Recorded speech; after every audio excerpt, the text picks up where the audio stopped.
So these all things happened. So next day morning వచ్చాను. వచ్చిన తర్వాత ఫస్ట్ తేజ గారిని కలిశాను. తేజ గారు సరే ఓకే చూద్దాంలే అన్నట్టు ఆయన ఏదో అన్నారు. ఆ తర్వాత రామానంద్ గారిని కలిశాను. రామానంద్ అనే అతను, ఆయనకి నాకు ఎంత పర్ఫెక్ట్గా జెల్ అయింది అంటే, ఐ మీన్ ఆయన ఏం చెప్తారు ఏం అడుగుతారు అనేది నాకు ఏదో అర్థమైపోతా ఉన్నట్టు అనిపించింది. సరే వచ్చేసాను, అయిపోయింది. ఫస్ట్ డే అయిపోయింది, సెకండ్ డే అయిపోయింది, నేను తెచ్చుకుని డబ్బులు అయిపోయినాయి.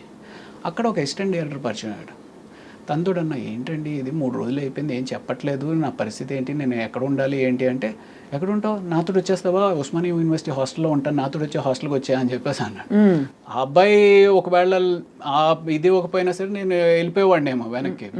సో తను వచ్చామన్నాడు కదా అని చెప్పి తనతో పాటు తనతో వెళ్ళిపోయాను. సో తను ఆ ఆఫీస్ అట్మాస్ఫియర్ ఇవన్నీ ఎక్స్ప్లెయిన్ చేయడం, సినిమా ఎక్స్ప్లెయిన్ చేయడం.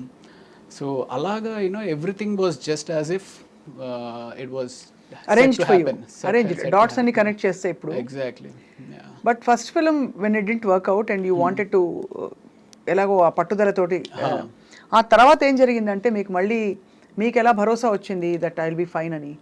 అంటే ప్రాబబ్లీ ఆ యాక్టింగ్ ఇన్స్టిట్యూట్లో ట్రావెల్ అవడం అనేది కూడా అది కూడా మళ్ళీ జరిగింది. And then I started noticing that okay అప్పుడు నాకు అసలు ఏం అర్థం అవ్వలేదు, ఇప్పుడు కొంత బాగానే అర్థమవుతుంది అనేది అనిపించిన తర్వాత ఈ యాక్టింగ్ ఇన్స్టిట్యూట్స్కి ఎవరో ఒకళ్ళు డైరెక్టర్స్ ఎవరైతే యాక్టర్స్ తోటి రిక్వైర్మెంట్ ఉంటుందో వాళ్ళు వస్తూ ఉంటారు. అలాగా జైన్సీ పరంజీ గారు ప్రభాస్ తోటి ఈశ్వర్ సినిమా చేస్తున్నాము అనే ఒక కొత్త సినిమా చేస్తున్నాం కొత్త వాళ్ళతోటి అన్నట్టుగా ఆయన వచ్చారనమాట. అప్పుడు ప్రభాస్ కొత్త వాళ్ళు. సో ఆ సినిమాకి ఆడిషన్స్ కోసం అన్నట్టుగా ఆయన వచ్చారు. ఆయనతో పాటు అశోక్ కుమార్ గారిని ప్రొడ్యూసర్ రావడం. సో అక్కడ నేను ఇలా చెప్పాను, అంటే నువ్వు హీరో కింద చేసావు కదమ్మా అంటే, పర్వాలేదు sir, I just want get back, ఎలాంటి క్యారెక్టర్ ఇచ్చినా పర్వాలేదు చేస్తాను అంటే, అందులో ఒక చిన్న నెగిటివ్ రోల్ ఏదో ఉంటే ఆ నెగిటివ్ రోల్ ఇచ్చారనమాట. సో అప్పుడు మీకేం అనిపించలేదా, అయ్యో నేను హీరోని కదా, నేను హీరో మెటీరియల్ని కదా, నేను ప్రభాస్లా పొడుగ్గా ఉన్నాను కదా? అంటే నాకు అలా అనిపించలేదండి, నిజంగా అలా అనిపించలేదు. అంటే ఓవరాల్ ఆ సిచ్యువేషన్లో ఆ టైంకి నాకు అనిపించింది ఏంటి అంటే, ఈ ఇండస్ట్రీలో ఉండాలి అంటే ముందు సర్వైవ్ అవ్వాలి అంటే హీరో అయినా పట్టుకుని కూర్చుంటే నిన్ను సపోర్ట్ చేసి నీ బ్యాక్గ్రౌండ్లో ఎవరో నీ మీద ఇన్వెస్ట్ చేసి డబ్బులు పెట్టేవాళ్ళు ఉండరు. సో సర్వైవ్ అవ్వాలి అంటే ఏదో ఒకటి చేయాలి కదా అన్నట్టుగానే అనుకున్నాను. అంటే ఇన్ఫ్యాక్ట్ ఆ టైంలో నాకు ఎలా ఉండేది అంటే, మెడిసిన్ వదిలేసాము ఇంటికి తిరిగి వెళ్ళలేము అనే ఒక పిచ్చి పట్టుదలతో ఈరోజు పొద్దున్న 9 గంటలకు నేను ఇంటి నుంచి బయటికి వెళ్ళాను అంటే, ఏదో ఒక సినిమాలో ఛాన్స్ ఓకే అయితే కానీ నేను ఇంటికి రాను అనుకుని బయట కారులో పడుకునిపోయిన రోజులు కూడా ఉన్నాయండి. అయ్యా. యా, అంటే నేను ఇంటికి వెళ్ళను, పొద్దున్నే వెళ్ళి స్నానం చేసేసి మళ్ళీ బయలుదేరతా, అలా అనుకుని బయలుదేరి యా. చాలా అయితే మీరు స్ట్రగుల్ అయ్యారు. Oh my God.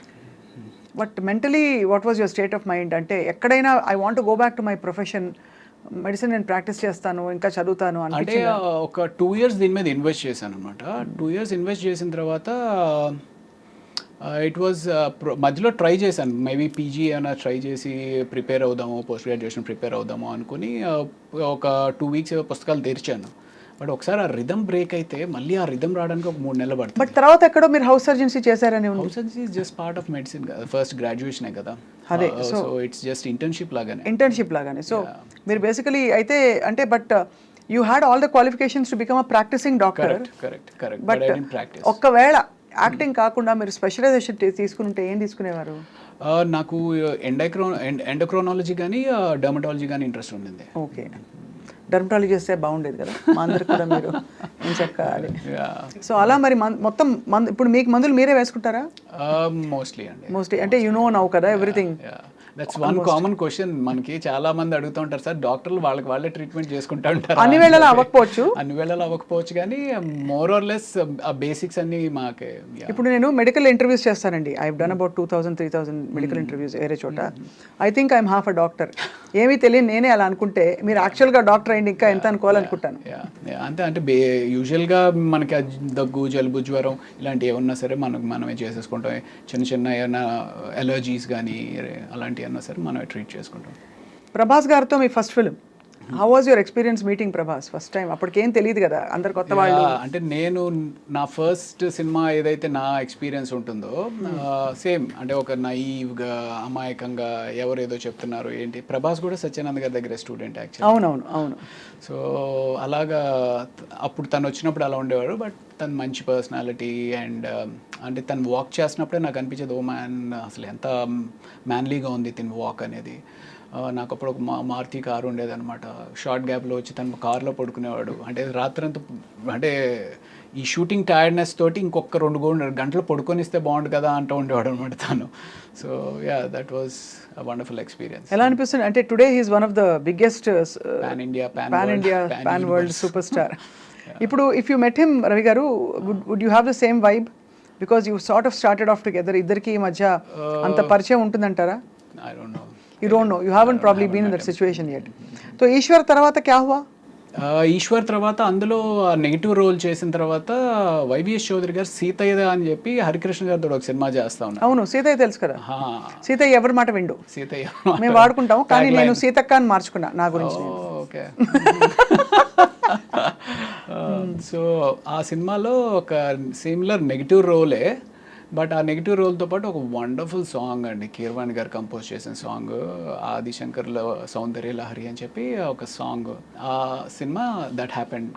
దీని తర్వాత Eshwar led to that Seethayya. And after Seethayya my next నా అంతటికి నేనుగా సాధించుకున్న సినిమా ఘర్షణ అనమాట. మళ్ళీ ఆడిషన్స్కి వెళ్ళి. Yeah, correct. Yeah. So that was in 2004 I think. Exactly. మీకు ఉన్నారా అసలు ఇండస్ట్రీ తోటి సంబంధం ఉందా? 2004 లేదు, యాక్చువల్లీ అప్పుడే వచ్చాను. I just come in. Okay. యాంకర్గా జర్నలిస్ట్గా జాయిన్ అయ్యాను TV9 2003లో. ఓకే. సో బట్ అప్పుడు ఐ థింక్ ఘర్షణ చాలా మంచి వెంకటేష్ గారి. సో వెంకటేష్ గారి కాంబినేషన్తో మీకు చాలా ఇది మంచి ప్రముఖ పాత్ర అందులో. అవును. So obviously tell us about that experience ఎలా ఉండేది?